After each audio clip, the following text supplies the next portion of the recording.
बिस्मिल्लाहिर्रहमानिर्रहीम। अस्सलाम वालेकुम स्टूडेंट्स। टॉपिक जो आज हमने स्टार्ट करना है that is plastids, cell membranes हम डिस्कस कर रहे हैं और आज जो टर्न है वो है जी प्लास्टिड्स की। अब प्लास्टिड्स जो हैं उनको again they are membrane bound organelles and present in all eukaryotic cell.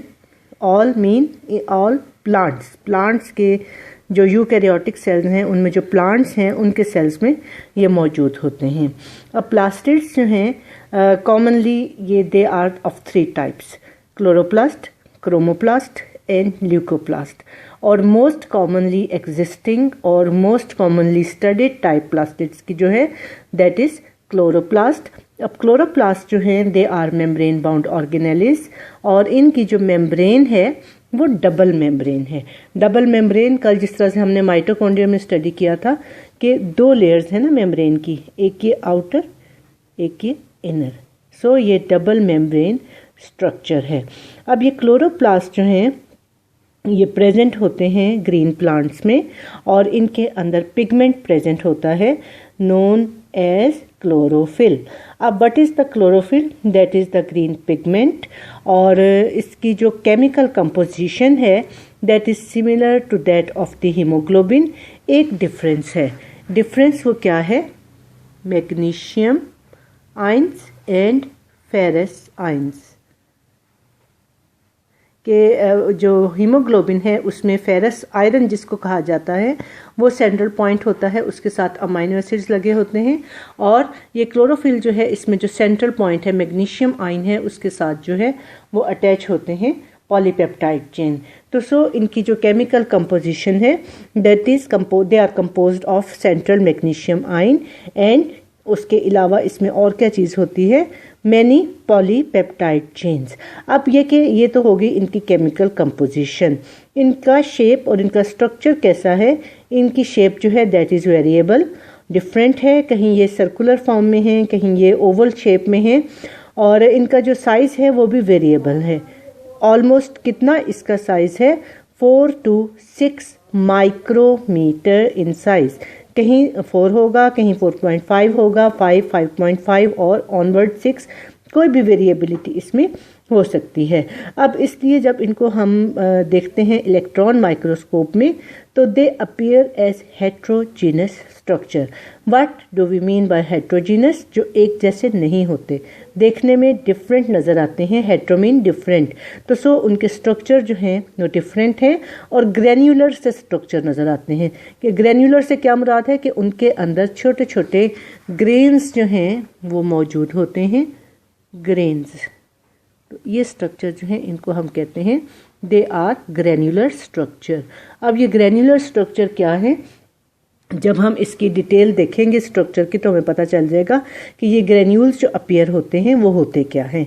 तो अब हम देखते हैं कि इसका जो इंटरनल, ये हमने देखा कि आउटर इसकी अपीयरेंस कैसी है, नज़र कैसा आता है। अब ये कि ये इंटरनल स्ट्रक्चर इसका कैसा है। एक इसका ये हो गया एनवेलप, बाहर वाला cover which is double membrane structure. उसके बाद अंदर जो है इसकी जो कैविटी है जिसके अंदर एक लिक्विड जो है वो मौजूद होता है, एक सैप मौजूद होता है। ये कैविटी जो है that is known as stroma और इसमें बहुत सारे एंजाइम्स जो हैं मौजूद होते हैं। इसके अलावा इसमें ये थैलेकॉइड मेम्ब्रेन्स जो हैं वो प्रेजेंट होती हैं।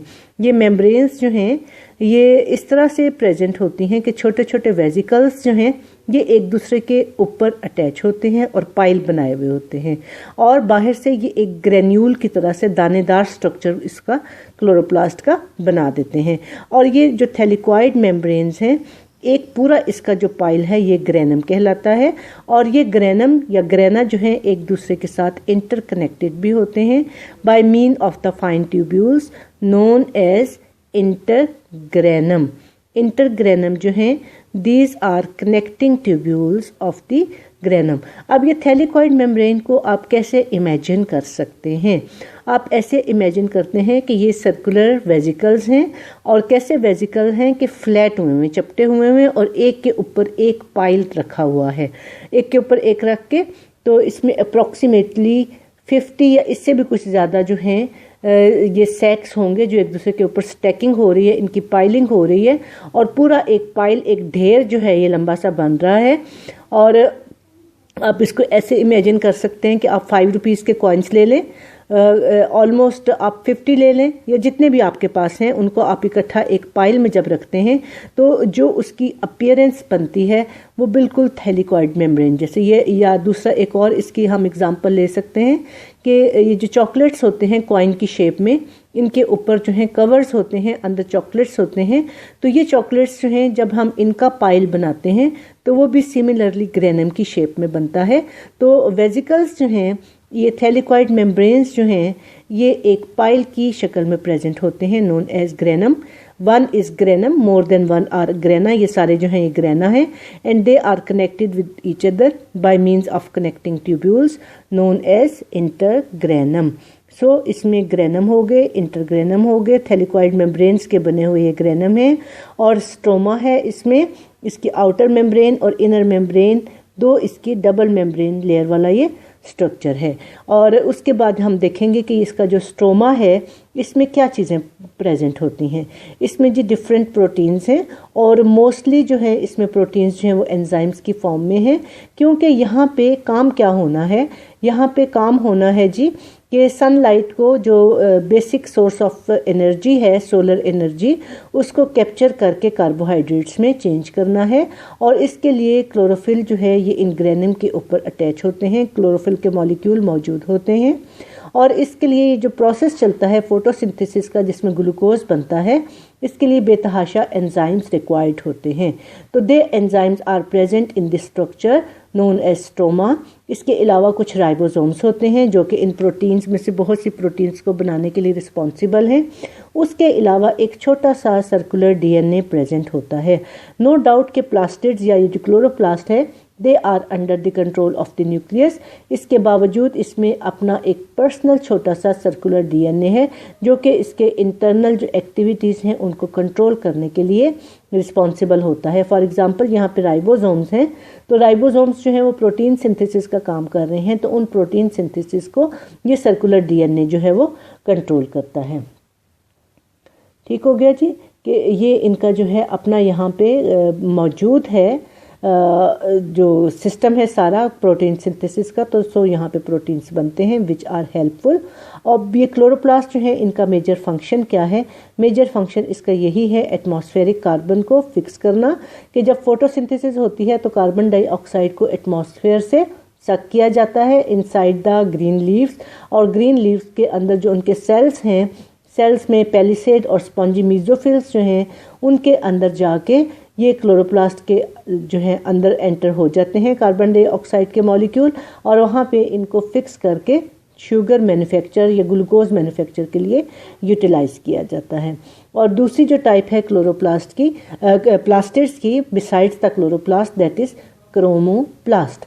अब क्रोमोप्लास्ट जो हैं ग्रीन के अलावा जितने भी प्लांट्स में कलर हैं they are due to chromoplast. उसमें पिंक हो सकता है, रेड हो सकता है, ऑरेंज हो सकता है, डिफरेंट कलर्स ग्रीन के अलावा जितने भी शेड्स होंगे they are due to the presence of the chromoplast. के क्रोमोप्लास्ट के अंदर ग्रीन के अलावा दूसरे पिगमेंट्स जो हैं वो मौजूद होते हैं। तो ये अब ये कलर्स हमें कहाँ पे नज़र आते हैं, ये या तो हमें फ्लावर्स की पेटल्स में नज़र आते हैं। अब आप फूलों की पत्तियाँ देखें, ऑलमोस्ट हर तरह के कलर उनमें हैं। पिंक फ्लावर्स होते हैं, ऑरेंज होते हैं, रेड होते हैं, मैरून है, पर्पल है, मोव हैं, बेतहाशा कलर्स जो हैं फ्लावर्स में मौजूद होते हैं। और ये सारे कलर्स जो हैं ये क्रोमोप्लास्ट के। ये तो हो गई फ्लावर्स की बात। इसके अलावा जो पके हुए फल हैं, राइपेंड फ्रूट, उनके अंदर देखें आप, सुभान अल्लाह, अल्लाह ताला की कुदरत देखें कि किन किन रंगों में फ्रूट जो हैं वो मौजूद होते हैं। माल्टों के जो छिलके हैं उनके कलर्स देखें, एप्पल की वैरायटी देखें, इसके अलावा ये इंजीर है। और जितने भी आपने फ्रूट देखे हुए हैं आप ये देखें कि कितने डिफरेंट कलर्स के, अगर येलो भी है ना, फॉर एग्जांपल मैंगो येलो है, पीच येलो है, एप्रिकॉट येलो है, एक जैसे येलो नहीं है, येलो के भी शेड्स हैं।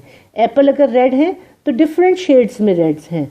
और इसके अलावा ऑरेंज जो है, ऑरेंज माल्टे में भी आप देखें कीनू का अलग ऑरेंज कलर है, मौसमी का अलग ऑरेंज कलर है, फ्रूटर का अलग ऑरेंज कलर है।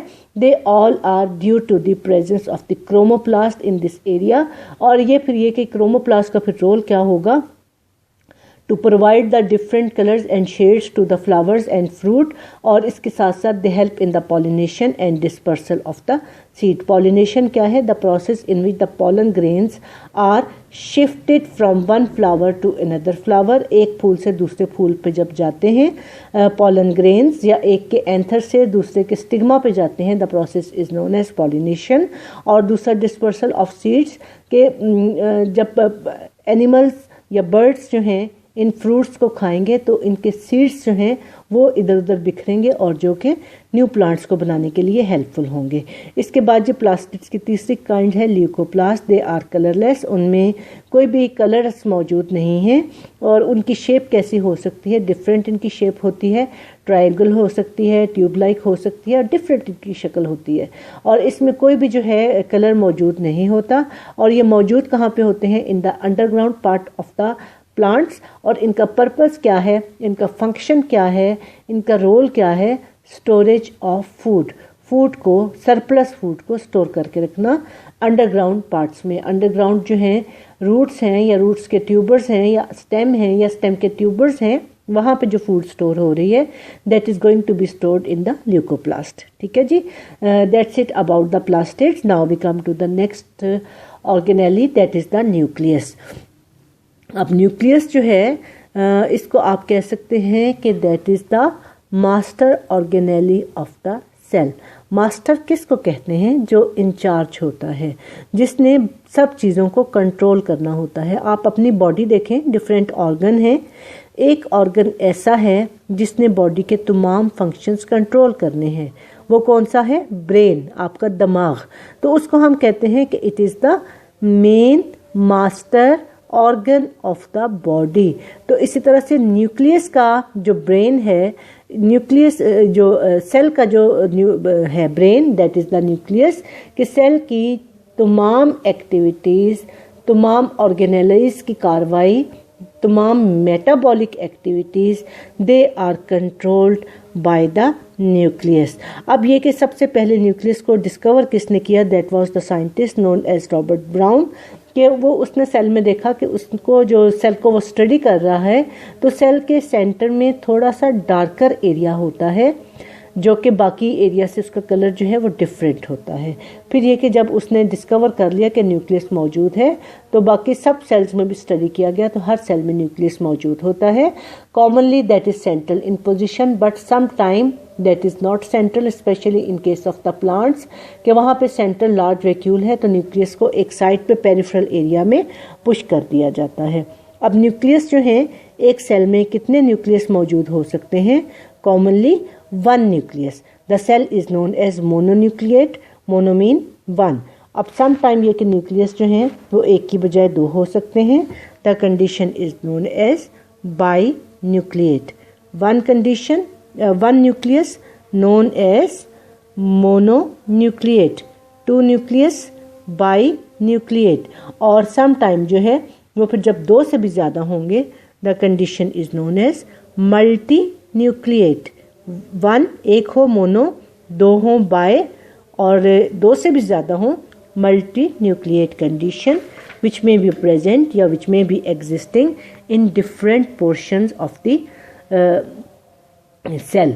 अच्छा जी, अब इसके बाद ये कि न्यूक्लियस जो है, न्यूक्लियस की एक और बात है कि that is not visible through out the time, बल्कि जब सेल डिवीज़न नहीं हो रही तो उस वक्त ये कि ये बहुत क्लियर कट नज़र आता है, और जब सेल डिवीज़न हो रही होती है तब ये क्लियर नज़र नहीं आता।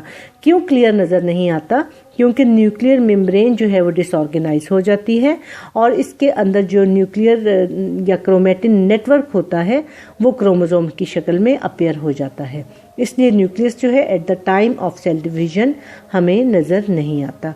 अब न्यूक्लियस का स्ट्रक्चर हम देखते हैं गौर से कि न्यूक्लियस जो है उसमें भी सेंटर में एक फर्दर डार्क पोर्शन है न्यूक्लियोलस, जहाँ पे के राइबोसोम्स बनते हैं और भी इसके काम होते हैं, वी विल सी लेटर। और ये क्या है, ये एक सैप है, एक लिक्विड है which is known as nucleoplasm. इसमें बहुत सारे जो कंपोनेंट्स हैं, बहुत से मॉलिक्यूल्स जो हैं यहाँ पे डिज़ोल्व होते हैं। ये एक बॉडी है नोन एज न्यूक्लियोलस, ये इसका जो है सेप है न्यूक्लियोप्लाज्म, और ये इसका एनवेलप है, envelope known as nuclear envelope which is again double membrane bound structure. दो इसकी लेयर हैं, एक ऊपर वाली एक नीचे वाली, ऊपर वाली नीचे वाली, डबल लेयर्ड स्ट्रक्चर है। अब ये कि जो ये जो मेम्ब्रेन है इसमें जगह जगह जो है वो पोर्स मौजूद होते हैं। वो पोर्स किस लिए होते हैं कि जो चीज़ें यहाँ पे बन रही हैं, यहाँ पे इसके न्यूक्लियोप्लाज्म में बन रही हैं या न्यूक्लियोलाई बना रहे हैं, उन्होंने बाहर भी तो आना है ना साइटोप्लाज्म में से, या जो मैसेंजर डीएनए न्यूक्लियस में से निकल के बाहर आएगा, मैसेंजर आरएनए जो कि मैसेज लेके आएगा, वो भी इन पोर्स के ज़रिए से ही बाहर आएगा। तो so these are the nuclear पोर।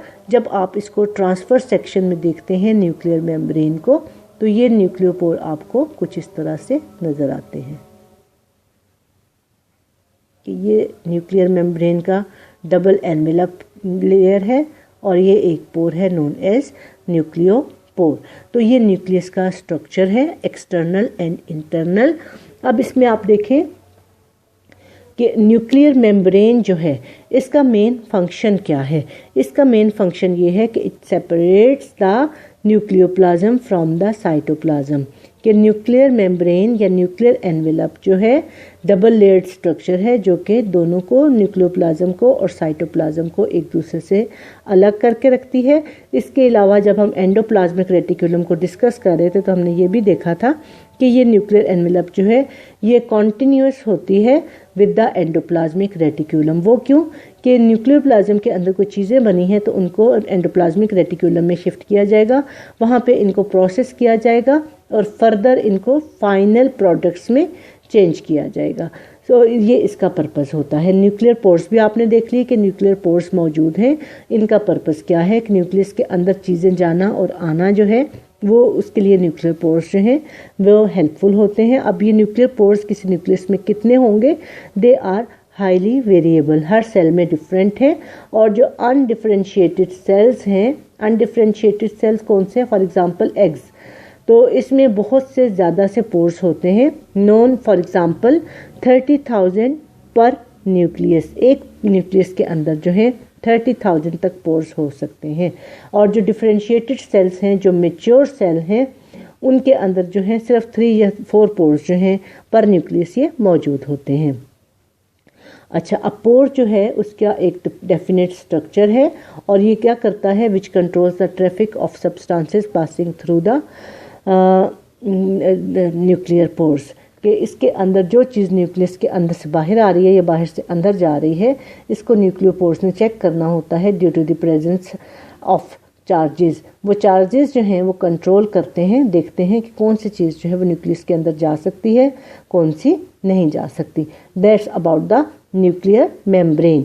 अब न्यूक्लियर मेम्ब्रेन के अलावा जो एक और स्ट्रक्चर हमने बात की which is present in this area of the nucleus is known as nucleolus. अब ये जो है इनको हम पहचानते कैसे हैं कि ये comparatively darkly stained body in the nucleus और इसकी मेम्ब्रेन कोई नहीं है, that is the particle, that is the granule. तो ये बाकी जो मटेरियल है इससे अलग से मौजूद होता है न्यूक्लियोप्लाज्म से, कि ये एक भी हो सकता है, समटाइम एक से ज़्यादा भी हो सकते हैं। अगर एक हो तो न्यूक्लियोलस और एक से ज़्यादा हो न्यूक्लियोलाई। अच्छा, अब इसमें जो है राइबोसोम्स, जो राइबोसोमल आरएनए है वो बनता है और बनने के बाद इसको जो है ट्रांसपोर्ट कर दिया जाता है through the nucleoplasm, then through the nucleopores, और न्यूक्लियोपोर्स में से ये चला जाता है और जाके राइबोसोम्स की कंपोजिशन में अपना रोल प्ले करता है। अब ये कि इसके जो हैं 2 रीजन हैं किस चीज़ के, न्यूक्लियोलस के। एक peripheral granular area composed of precursors of ribosomal सब यूनिट्स। राइबोसोमल सब यूनिट्स के जो प्रिकर्सर्स हैं, प्रिकर्सर्स किसको कहते हैं, इनिशियल पोर्शंस, वो इस एरिया में मौजूद होते हैं।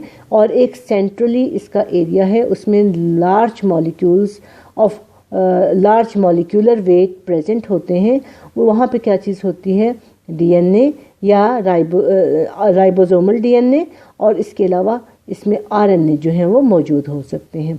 और न्यूक्लियस जो हैं राइबोसोम्स यहाँ पे बनते हैं और उनको फिर ये कि एक्सपोर्ट कर दिया जाता है इन द साइटोप्लाज्म थ्रू न्यूक्लियोपोर्स या न्यूक्लियर पोर्स। तो इसका जो पेरिफेरल एरिया है, जो पेरिफेरी क्या होता है, किनारे वाला जो एरिया है, इसमें राइबोसोम्स के सब यूनिट्स जो हैं वो मौजूद होते हैं जो कि बन चुके हैं, और इन्होंने अब राइबोसोम्स के अंदर जो है कन्वर्ट होना है, इन्होंने मिलकर राइबोसोम्स को बनाना है। उसके बाद जी ये हम देख रहे हैं कि न्यूक्लियस के अंदर क्या क्या चीज़ें मौजूद होती हैं। एक हमने बात की कि न्यूक्लियोप्लाज्म है, दूसरा हमने देखा कि न्यूक्लियर एनवेलप या न्यूक्लियर मेम्ब्रेन है, तीसरा हमने देखा कि इसमें न्यूक्लियोलाई जो हैं वो मौजूद होते हैं। इसके अलावा एक और चीज़ जो कि न्यूक्लियस में मौजूद होती है, दे आर द क्रोमोसोम्स। कि न्यूक्लियस जो हैं जब हम सेल को स्टेन करते हैं तो इन पे ज़रा डीप कलर का स्टेन आता है या डाई आता है, और वो किस वजह से होता है, due to the presence of chromatin material. और during cell division chromatin material is converted into chromosomes के darkly stain thread like structure known as chromosome. कि सेल डिवीजन या माइटोसिस जब होती है, न्यूक्लियर एनवेलप डिसअपियर हो जाता है, डिसऑर्गेनाइज हो जाता है, और ये जो क्रोमोसोम थ्रेड लाइक स्ट्रक्चर जब प्रेजेंट होते हैं तो ये कॉइलिंग और रिकॉइलिंग करके प्रोमिनेंट हो जाते हैं और थ्रेड लाइक स्ट्रक्चर में अपीयर हो जाते हैं। उनको जो है वो क्रोमोसोम्स कहा जाता है। और कंपाउंड माइक्रोस्कोप में क्रोमोसोम्स जो हैं they are made to be the arms and the centromeres. ये आप देख लें जी, ये जो स्ट्रक्चर है ये क्रोमोसोम का है, ये एक सेंट्रल एरिया है नोन एज सेंट्रोमियर एरिया, और ये इसमें क्रोमोसोम जो हैं वो प्रेजेंट हैं। अब ये क्रोमोसोम जो है डुप्लीकेट हो चुका है, एक क्रोमोसोम दो में डिवाइड हो चुके हैं, एक ये क्रोमोसोम है, एक ये क्रोमोसोम है। अभी ये एक दूसरे से अलग नहीं हुए। ये इसका जो पॉइंट ऑफ जंक्शन है नोन एज काइनेटोकोर, ये आप इसको क्लोजली ऑब्जर्व करें, ये आपको नज़र आ रहा है कि कोई लंबा सा थ्रेड जो है उसकी कॉइलिंग और recoiling, again recoiling and super coiling होके टाइटली पैक होके वो इतने से एरिया में इकट्ठा हुआ है, और ये एरिया जो है that is known as centromere area. इसके साथ इसके दो आर्म्स जो हैं वो लगे हुए होते हैं क्रोमोसोम के, और जो सेंट्रल एरिया है that is known as kinetochore. तो ये क्रोमोसोम हैं जो कि at the time of cell division ये कॉइलिंग और रिकॉइलिंग करके तो कॉमनली अपीयर हो जाते हैं। और क्रोमोसोम्स जो हैं वो फिर बने हुए किस चीज़ के होते हैं, they are made up of the DNA and proteins. DNA पिछले चैप्टर में हमने डिस्कस किया था कि डीएनए क्या चीज़ है, डीऑक्सीराइबोज न्यूक्लिक एसिड। ये न्यूक्लिक एसिड है, उसमें एक सेंट्रल मॉलिक्यूल जो है वो एक पेंटोज शुगर का होता है नोन एज डीऑक्सीराइबोज, उसके साथ एक फॉस्फोरिक एसिड का मॉलिक्यूल है, दूसरी कोई भी नाइट्रोजनस बेस है। तो इस तरह से डीएनए के थ्रेड बनते हैं। अब डीएनए के थ्रेड जो हैं उनके साथ प्रोटीन के मॉलिक्यूल्स जो हैं वो मिलकर तो ये क्रोमोसोम्स जो हैं उनको बना रहे हैं। तो ये आप देखें कि 8 मॉलिक्यूल्स होते हैं, ये 4 ऊपर 4 इसके नीचे, 8 प्रोटीन के मॉलिक्यूल्स का ग्रुप होता है नोन एज हिस्टोन्स। इनके ऊपर जो है डीएनए का थ्रेड जो है 2 दफ़ा चक्कर लगाता है। तो ये डीएनए और प्रोटीन्स मिलके इन को बनाते हैं क्रोमोसोम्स को, जो कि अपीयर होते हैं कंडेंस होने की वजह से at the time of cell division. अब ये कि जो नंबर ऑफ क्रोमोसोम हैं वो किसी सेल में कितने हो सकते हैं, that is the fixed number for each and every species. हर किसी स्पीशीज़ का ये फिक्स है। ह्यूमन बॉडी में हर सेल के अंदर 46 क्रोमोसोम हैं, फ्रॉग के सेल में 26 हैं, चिंपैंजी के 48 हैं, और 8 जो हैं वो फ्रूट फ्लाई या ड्रोसोफिला के हैं, 16 जो हैं अनियन, 48 इन पोटैटोज, और 14 जो है in garden pea. These are just example. और ये अभी आपने देखा कि जितने भी आपने नंबर ऑफ क्रोमोसोम देखे हैं they all are even in number, कोई भी ऑड नहीं है, because they are present in the form of the group. तो जब ये पेयर्स के फॉर्म में प्रेजेंट होते हैं द नॉर्मल बॉडी सेल्स, तो they are known as diploid, के डबल इसमें जो पेयर्स बनते हैं, फॉर एग्जांपल 48 क्रोमोसोम हैं, तो इसमें पेयर्स कितने होंगे? 24 पेयर, और हर एक पेयर में 2 क्रोमोसोम जो हैं वो प्रेजेंट होते हैं। तो ये पेयर बनाने का मकसद क्या होता है कि 2 क्रोमोसोम बिल्कुल मिलते जुलते एक जैसे होते हैं, they are known as homologous chromosome. तो ये पेयर बना रहे होते हैं, इकट्ठे मौजूद होते हैं। At the time of cell division भी ये इकट्ठे पेयर्स के फॉर्म में मौजूद होते हैं। तो इसलिए पेयर को काउंट करना भी ज़रूरी होता है कि अगर ह्यूमन में 46 क्रोमोसोम हैं तो 23 पेयर्स इसमें प्रेजेंट होते हैं। तो इसलिए इसको जो है जहाँ पेयर्स के फॉर्म में क्रोमोसोम प्रेजेंट हों, ऐसे इंडिविजुअल्स या ऐसे सेल्स जो हैं they are known as diploid, के डबल लेयर या पेयर जो है क्रोमोसोम का वो मौजूद होता है। और ये नंबर ऑफ क्रोमोसोम जो कि डिप्लॉयड होता है, ये पेयर्स जो हैं एक दूसरे से अलग हो जाते हैं at the time of cell division. कौन सी cell division? Reductional cell division या मियोसिस, जिसमें नंबर ऑफ क्रोमोसोम जो है वो हाफ रह जाता है। और हाफ नंबर ऑफ क्रोमोसोम वाले जो सेल्स हैं they are known as haploid cell. और ये हैप्लॉइड सेल्स जो हैं, ये मियोसिस होती कब है? At the time of gamete formation. Gamete जो कि सेक्सुअल रिप्रोडक्शन में यूज़ होते हैं, एग्स हैं और स्पर्म्स हैं, उसमें नंबर ऑफ क्रोमोसोम जो हैं that is 23 in human for example, और ड्रोजोफिला में 4। ड्रोजोफिला में टोटल क्रोमोसोम कितने हैं? 8। पेयर कितने बनते हैं? 4। Eight the time of gamete formation pair के जो क्रोमोसोम हैं अलग अलग हो जाते हैं। एक पेयर का सेट एक गैमेट में चला जाता है, दूसरा दूसरे में चला जाता है। सो नंबर ऑफ क्रोमोसोम रह जाते हैं 4। इस तरह ह्यूमंस के जो एग्स हैं और स्पर्म्स हैं, इसमें 46 नंबर ऑफ क्रोमोसोम जो है वो रिड्यूस होकर हाफ हो जाते हैं and they are 23 number of the chromosome and the cells are known as haploid cells. Clear? यहाँ पे आपने जो आज हमने चीज़ें डिस्कस की हैं, आपने पढ़ा है प्लास्टिड्स को। प्लास्टिड्स की 3 टाइप्स हैं जी, क्लोरोप्लास्ट, क्रोमोप्लास्ट एंड ल्यूकोप्लास्ट। उसके बाद जी जो master organelle of the cell है उसको हमने पढ़ा है न्यूक्लियस को, और न्यूक्लियस के पार्ट्स को कि उसमें न्यूक्लियर मेम्ब्रेन है, न्यूक्लियोप्लाज्म है, न्यूक्लियोलाई है एंड क्रोमोसोम्स हैं। फिर क्रोमोसोम के बारे में आपने डिटेल थोड़ी सी देखी है कि क्रोमोसोम्स जो हैं वो बनते किस तरह से हैं, पेयर्स के फॉर्म में प्रेजेंट होते हैं, कितने प्रेजेंट होते हैं एक इंडिविजुअल में, डिप्लॉयड इंडिविजुअल क्या होता है या डिप्लॉयड सेल कौन सा होता है, हैप्लॉयड इंडिविजुअल या हैप्लॉयड सेल या हैप्लॉयड जनरेशन जो है ये कौन सी होती है। ये बातें जी हमने डिस्कस कर ली हैं। इसके बाद जी ये टॉपिक आपका ख़त्म हो गया और ये चैप्टर भी आपका ख़त्म हो गया।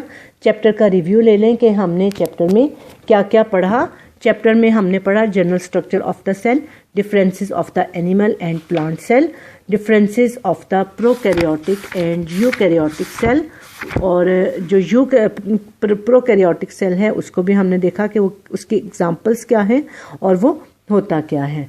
उसके बाद जी हमने सेल ऑर्गेनेलिस को पढ़ा, उससे पहले प्लाज्मा मेम्ब्रेन को पढ़ा, सेल वॉल को पढ़ा, और सेल वॉल के बाद साइटोप्लाज्म के अंदर endoplasmic reticulum, lysosomes, ribosomes, Golgi bodies, peroxisomes और ग्लाइऑक्सिसोम्स जो हैं इनको क्रॉस कर लें, ये हम हमारे सिलेबस में, स्मार्ट सिलेबस में नहीं है। फिर वैक्यूल्स, साइटोस्केलेटन, माइटोकॉन्ड्रिया, क्लोरोप्लास्ट या plastids and then nucleus. That's it with your chapter. Chapter आपका कंप्लीट हो गया। अब ये कि मैं आपको नहीं कह सकती कि आप टेस्ट तैयार करें, कि मैं आपसे टेस्ट कैसे लूँगी, ये पॉसिबल नहीं है फ़िलहाल, लेकिन टेस्ट आप तैयार ज़रूर कर लें कि जैसे ही कॉलेज इंशाल्लाह ताला खुलेगा तो आपके टेस्ट होने हैं, और वो टेस्ट कैसे होने हैं, एग्ज़ाम्स की फॉर्म में होने हैं। तो सो एग्ज़ामिनेशन पॉइंट ऑफ व्यू से आप इनको तैयार करें। जितने शॉर्ट क्वेश्चंस जो हैं एक्सरसाइज में हैं उनको कर लें, लॉन्ग क्वेश्चंस को कर लें। इसके अलावा जो साथ साथ मैं बताती रही हूँ उनको देख लें। जो कोई भी आपके पास हेल्पिंग बुक है, नहीं है तो इस सूरत हाल में जबकि आप कॉलेज में नहीं आ रहे हैं तो अपने पास एक हेल्पिंग बुक लाजमी रख लें, और सिर्फ रखना नहीं है, उसको आपने पढ़ना भी है, देखना भी है, स्पेशली शॉर्ट क्वेश्चंस के हवाले से, कि जो शॉर्ट क्वेश्चन हैं आज ही आप बुक पकड़ें इसमें से, और अगर हेल्पिंग बुक है तो हेल्पिंग बुक लेके उसमें से आप शॉर्ट क्वेश्चन लिखें और याद करके तो उनको नोटबुक के ऊपर लिख लें, एक कॉपी रफ ले लें, क्वेश्चन आप याद करें और याद करके आप उसमें से लिख लें। जो बात नहीं समझ में आती उसको लिख लें वहाँ पे, जो कि चीज़ें आपने मुझसे डिस्कस करनी है। इन द मीनवाइल अगर आपको खुद समझ में आ जाए तो वेल एंड गुड, वरना यू आर मोस्ट वेलकम। जब आप कॉलेज आएंगे तो हम उनको स्टडी कर लेंगे, डिस्कस कर लेंगे। ओके जी, अल्लाह हाफिज़। टुमारो इंशाल्लाह ताला हम नेक्स्ट चैप्टर जो है अपना स्टार्ट करेंगे। वैरायटी ऑफ लाइफ या 5 किंगडम का जो स्ट्रक्चर है, जो लाइफ है उसके जो 5 किंगडम्स हैं उनको हम स्टडी करेंगे। ओके जी, अल्लाह हाफिज़।